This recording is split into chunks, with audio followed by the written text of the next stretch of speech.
కార్తీక మాసంలోని దీపం ప్రాధాన్యతనే కాకుండా ఆ ఆచారాన్ని నిష్కల్మషంగా పాటించాల్సిన అవసరాన్ని సూచించే గాథ పోలీస్ వర్గం గాథ. ఈ వీడియోలో పోలీస్ వర్గం కథ తెలుసుకుందాం. అనగనగా ఒక ఊరిలో ఒక ఉమ్మడి కుటుంబం ఉండేది. ఆ కుటుంబంలో 5 కోడళ్ళు ఉండేవారు. వారందరిలోకి చిన్న కోడలైన పోలికి చిన్నప్పటి నుంచి పూజలన్నా వ్రతాలన్నా మహా ఆసక్తి. కానీ అదే ఆసక్తి ఆమె అత్తగారికి కంటకింపుగా ఉండేది. తనంతటి భక్తురాలు వేరొకరు లేరని ఆ అత్తగారి నమ్మకం. ఆచారాలను పాటించే హక్కు ఆమెకే ఉందని ఆమె అహంభావం. అందుకే కార్తీక మాసం రాగానే చిన్న కోడలిని కాదని మిగతా కోడళ్లను తీసుకుని నదికి బయలుదేరేది. అక్కడ తన కోడలితో కలిసి చక్కగా నది స్నానం చేసి దీపాలను వెలిగించుకుని వచ్చేది. ఈలోగా కోడలు ఎక్కడ దీపం పెడుతుందోనని అనుమానంతో దీపం పెట్టేందుకు కావలసిన సామాగ్రి ఏదీ ఇంట్లో లేకుండా జాగ్రత్త పడి మరీ బయలుదేరేవారు అత్తగారు. కార్తీక మాసంలో పోలి దీపం పెట్టకుండా ఉండేందుకు అత్తగారు చేసిన ప్రయత్నాలు సాగనే లేదు. పెరట్లో ఉన్న పత్తి చెట్టు నుంచి కాసింత పత్తిని తీసుకొని దానితో ఒత్తిని చేసేది పోలి. దానిని కవ్వానికి ఉన్న వెన్నని రాసి దీపాన్ని వెలిగించేది. ఆ దీపం కూడా ఎవరికీ కనిపించకుండా ఉండేందుకు దాని మీద బుట్టను బోర్లించేది. ఇలా కార్తీక మాసమంతా నిర్విఘ్నంగా దీపాలను వెలిగించింది పోలి. చివరకు అమావాస్య రోజు రానే వచ్చింది. కార్తీక మాసం చివరి రోజు కాబట్టి ఆ రోజు కూడా నది స్నానం చేసి ఘనంగా కార్తీక దీపాలను వదిలేందుకు అత్తగారు బయలుదేరింది.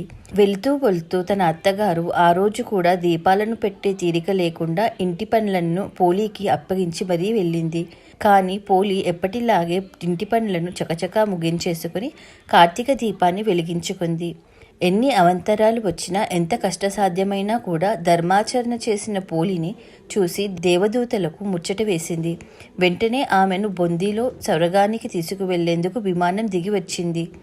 అప్పుడే ఇంటికి చేరుకున్న అత్తగారు ఆమె కోడళ్ళు ఆ విమానాన్ని చూసి అది తమ కోసమే వచ్చిందనుకుని మురిసిపోయారు. కానీ అందులో పోలి ఉండేసరికి హతాశులయ్యారు.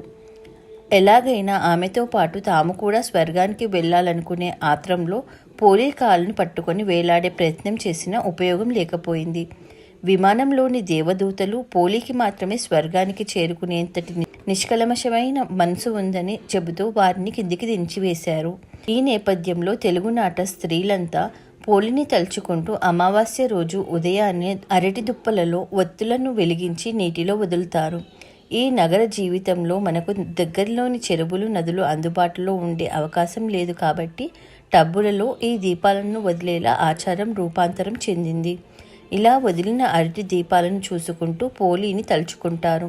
కార్తీక మాసంలో ఏ రోజు దీపాన్ని వెలిగించలేకపోయినా కూడా ఈ రోజున 30 ఒత్తులను వెలిగించి నీటిలో వదిలితే మాసమంతా దీపారాధన చేసిన పుణ్యం వస్తుందని చెబుతారు. వీలైతే ఈ రోజున బ్రాహ్మణులకు దీపాన్ని కానీ స్వయం పాకాన్ని కానీ దానం చేస్తుంటారు. తెలుగువారు ఇటు పోలిని అటు దీపాన్ని కూడా శ్రీ మహాలక్ష్మి రూపంగా భావిస్తుంటారు. అందుకని చాలామంది ఈ పోలి దీపాలను అమావాస్య రోజున కాకుండా మర్నాడు వచ్చే పాడ్యమి రోజున వెలిగించుకుంటారు. ఈ పోలి స్వర్గం రోజున నీళ్ళల్లో అరటి ఊసలు వదిలేటప్పుడు చదవవలసిన మంత్రం: కార్తీక దామోదర, గయా దామోదర, ఆత్మ దామోదర, లింగ దామోదర, మోక్ష దామోదర, కృత్తికా మహాలక్ష్మి, నువ్వు పోలమ్మను ఎలా స్వర్గానికి పంపినావో నన్ను కూడా అలా స్వర్గానికి తీసుకువెళ్ళు. లక్ష్మీ దామోదర, రాధా దామోదర, గోరంత పసుపు కుంకుమ తీసుకొని కొన్నంత పసుపు కుంకుమ మాకీయమ్మా. ఇది పోలీస్ వర్గం వివరం. ఆచారాన్ని పాటించాలన్న మనసు ఉన్నప్పుడు మార్గం దానంతట అదే కనిపిస్తుందని చెప్పడం ఈ కథలోని ఆంతర్యంగా తోస్తుంది.